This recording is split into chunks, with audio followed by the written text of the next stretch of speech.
జరిగితే గిరిగితే ఇప్పుడు జరగాలి లిక్కర్ స్కామ్, అప్పుడు కాదు. గతంలో చంద్రబాబు నాయుడు హయాంలో కూడా భారీగా లిక్కర్ స్కామ్ జరిగింది. ఎట్ ది సేమ్ టైం ఇప్పుడు జరగాలి.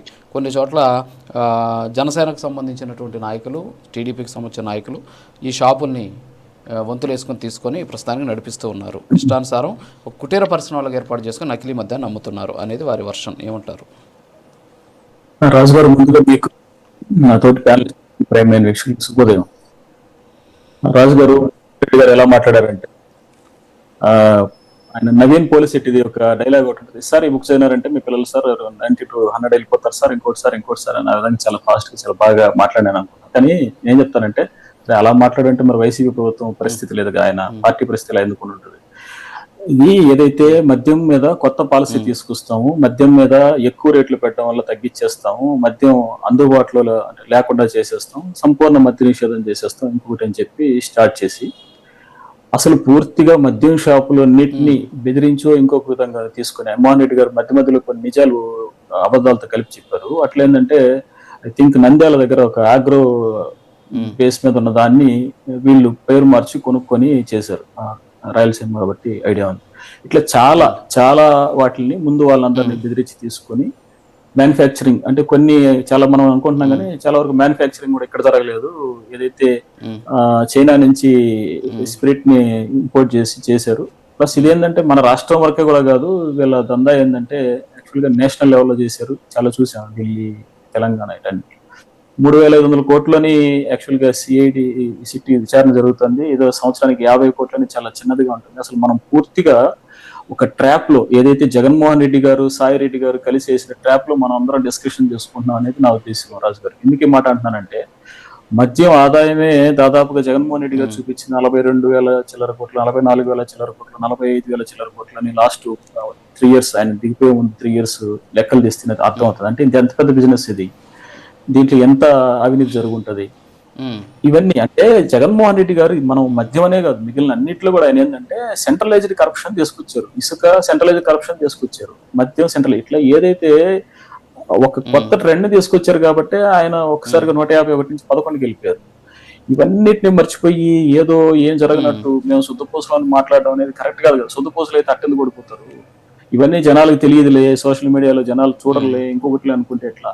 ఉన్న కొంతవరకు అంటే అట్లీస్ట్ కొంతవరకైనా మనం నిజం చెప్పాలి కదా.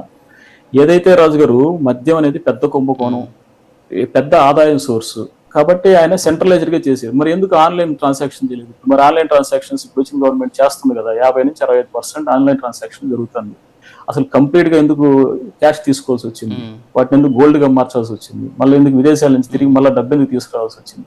ఒక చిన్న విషయం రాజు గారు, మనం అంటే ఈ ట్రాప్ లో ఎందుకు పడుతున్నాం అంటే, గవర్నమెంట్లు మనం ఏదన్నా ఒకసారి ఇన్కమ్ ట్యాక్స్ సబ్మిట్ చేసేటప్పుడు 1 లక్ష, 10 లక్షలు, 5 లక్షలు ఉన్నప్పుడే కనుక్కునే గవర్నమెంట్లు ఇన్ని కోట్లుగా ట్రాన్సాక్షన్ జరిగేటప్పుడు ఎందుకు తెలియడం లేదు? లేదా ఇంకొకటి, ఇవన్నీ కూడా ప్రజలకి ఏం తెలియని విషయాలు కాదు కదా రాజు గారు. మనం మాట్లాడుతున్న జనాలకైతే ఇవన్నీ అర్థం అవుతాయి కదా. ఇది ఒక పెద్ద కుంభకోణం రాజు గారు.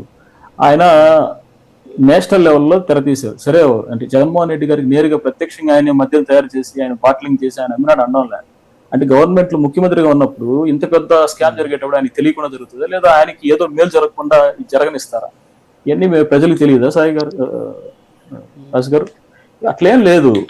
ఇవన్నీ ఏంటంటే మనం ఏదో మాట్లాడుకుంటున్నామే కానీ ఇది చాలా పెద్ద ఒక స్కామ్. దానికి ఖచ్చితంగా అప్పుడున్న జగన్మోహన్ రెడ్డి గారు మద్యం పాలసీ కొత్త తీసుకొస్తానని చెప్పి చెత్త తీసుకొచ్చారు.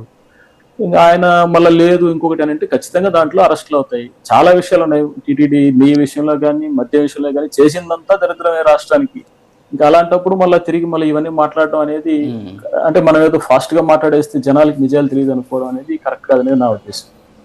ఖచ్చితంగా ఏదైతే ఇప్పుడు జరిగిన ఇంత పెద్ద స్కామ్ లో సాయి రెడ్డి గారు ఒక పెద్ద గేమ్ ప్లే చేస్తున్నారు అనేది నా ఉద్దేశం. ఎందుకంటే చాలా తెలివిగా గవర్నమెంట్ పడిపోతున్న విషయం తెలిసే సాయి రెడ్డి గారు బయట వచ్చారు. ఆయన బయట చేరి గేమ్ ఆడుతున్నారు, ఎక్కడో దగ్గర పోతున్నట్టు ఉన్నట్టు ఇంకొకటి. మనం ఇంతకుముందు కూడా చూసాం. ఇంతకుముందు ఏదైతే ఆయన జగన్మోహన్ రెడ్డి గారు అరెస్ట్ అయ్యారు అప్పుడు కూడా ఈయన ఏదో అప్రూవర్గా మారిపోతారు, ఇంకొకటి. మళ్ళీ ఏమైంది, జగన్మోహన్ రెడ్డి గారికి అధికారం రావడమే వచ్చి నంబర్ 2 కూర్చున్నారు.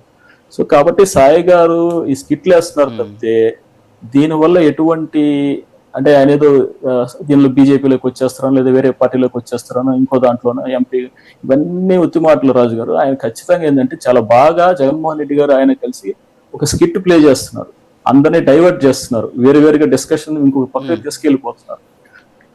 ఖచ్చితంగా మళ్ళా జగన్మోహన్ రెడ్డి గారు అధికారంలోకి వస్తారు ఇంకోటి అన్నప్పుడు మళ్ళీ వచ్చి ఆయనే చూసుకుంటారు అన్ని. ఎందుకంటే జగన్మోహన్ రెడ్డి గారు పరిపాలన చేయలేరు కదా, ఖచ్చితంగా ఎవరో ఉంటేనే కదా చూసుకుంటారు. ఆయన కనీసం మైక్ లో మాట్లాడలేని ఆయన రాష్ట్రం అంతా ఎట్లా పరిపాలన చేస్తారు. సరే, ఇప్పుడు ఇక్కడ కొన్ని అంశాలు సార్, ఇక్కడ కొన్ని అంశాలు కొన్ని అనుమానాలు ఉన్నాయి. ఇక్కడ కొన్ని అనుమానాలు ఉన్నాయి. ఏంటంటే విజయసాయి రెడ్డి గారు ఎప్పుడు మాట్లాడినా కూడా ఆయన జగన్మోహన్ రెడ్డి గారికి సంబంధం లేదు అనేటటువంటి అర్థం వచ్చేలాగే మాట్లాడుతూ కోటరీని టార్గెట్ చేస్తున్నారు. రీసెంట్గా మిథున్ రెడ్డికి సంబంధాలు ఉన్నాయి అనేటువంటి అంశాన్ని ఆయన స్పష్టం చేసినటువంటి పరిస్థితులు కూడా మనం చూస్తున్నాం. అంటే విజయసాయి రెడ్డి టార్గెట్ జగన్ కాదు, కోటరీ అనేది స్పష్టంగా తెలుస్తుంది. ఆ కోటరీలో ప్రధానంగా ఆయన చెప్పుకుంటున్నటువంటి కోటరీలో జగన్మోహన్ రెడ్డికి సన్నిహితంగా ఉన్నటువంటి వ్యక్తి మిథున్ రెడ్డి. మరి మిథున్ రెడ్డిని దూరం చేయడానికి విజయసాయి రెడ్డి మళ్ళీ దగ్గర కావడానికి ఈ గేమ్ ఏమైనా ప్లాన్ చేశాడు అనేది మనం అనుకోవచ్చా? ఖచ్చితంగా రాజు గారు, నేనేమంటానంటే సాయి గారికి ఏ కోటరీ అడ్డం రాదు. ఎందుకంటే సాయి గారు దాదాపుగా లోపల సాయి గారు సజ్జల గారే కదా జగన్మోహన్ రెడ్డి గారు పరిపాలన చేసి. ఓకే, అంటే మీరు అనుకోవడం నేను డైరెక్ట్ మాట్లాడదా, సజ్జల గారు ఏమన్నా సజ్జల గారిని తప్పించాలనే ఉద్దేశంతో మాట్లాడాలనేది మీ ఉద్దేశం అనుకుంటున్నాను.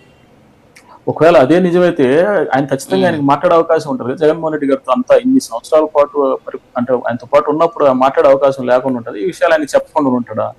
సరే, చెప్పినా కూడా జగన్మోహన్ రెడ్డి గారు ఏ ఉపయోగం లేకుండా ఉంటే సజ్జల గారిని ప్రోత్సహిస్తారు?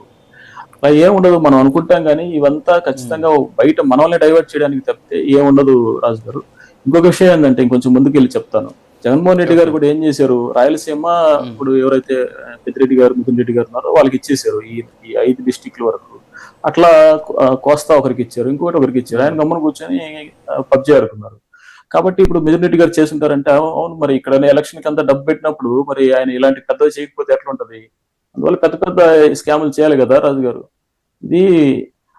ఇదంతా మనం డైవర్ట్ చేయడానికి అని అనుకుంటున్నాం. ఖచ్చితంగా దీని మీద అంటే ఇంకా సరే, ఓకే సార్, దీని మీద ఎంక్వైరీ చేస్తే తప్పితే ఓకే సాయి గారు డ్రామాలు ఆగు అనేది ఉద్దేశం. మళ్ళీ వస్తాను.